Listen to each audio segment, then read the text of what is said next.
يا ترى في إنسان عربي بيعرف المعنى الحقيقي لكلمة إنسان؟ بيعرف شو يعني إنسان؟ بيعرف كيف بيتعامل الإنسان؟ ما بظن. نسونا معنى كلمة إنسان. لا حول ولا قوة إلا بالله.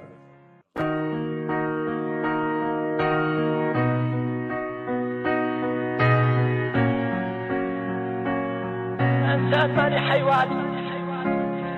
أنا إنسان ثاني حيوان.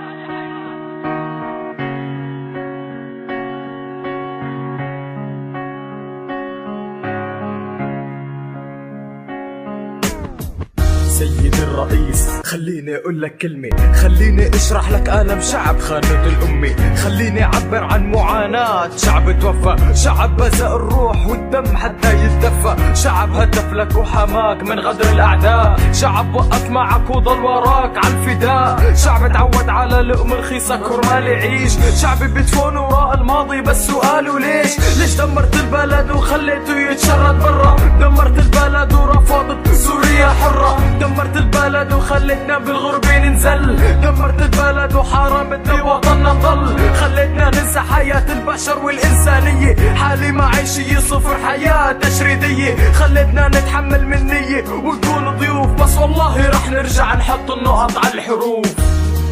يا عالم أنا إنسان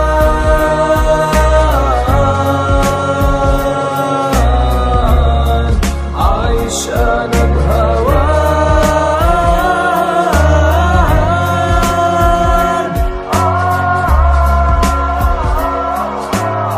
نسيت معنى كلمة إنسان، عرفت العيشة عرفت القبر بها الغربة، عرفت الضحك علي وينقال رأس حربي، عيش بدولة عربية شرقية وحاول تمشي، بتطلع خطوة بترجع 100، بدك رفسة ودفشة، بتلاقي إهانة من مواطن وبتاكل لطشة، وكنا زلمة رد عليه خلي إذنك طرشي، ولا بتلاقي حالك مرمي على شقفة فرشي، بتلاقي حالك مستني حصين وأشبعك نقشي، عايش متفائل بكرة أحلى وبأحلام اليقظة، واقع متشائم تزعل سنة وبتفرح لك لحظة، كلمة إنسان صارت من قديم هالزمان، نهب وإجرام تحت ستارة راية الإسلام، حتى الإيمان صار تجارة هالأيام، دوام الحال محال صار من الأحلام، غربة على الوطن سكين بظهر الشام، حكام عرب كلاب نسونا معنى الإنسان.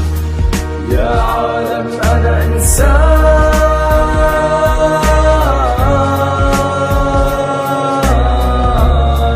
عايش أنا بهوان،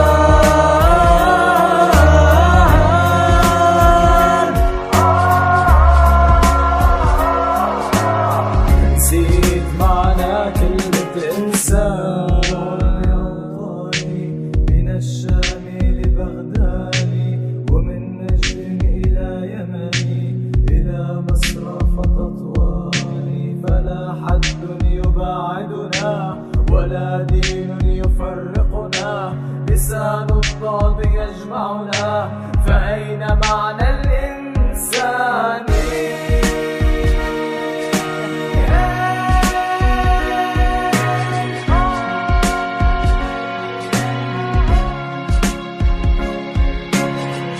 لك حاج قتل، حاج قهر، حاج ذل،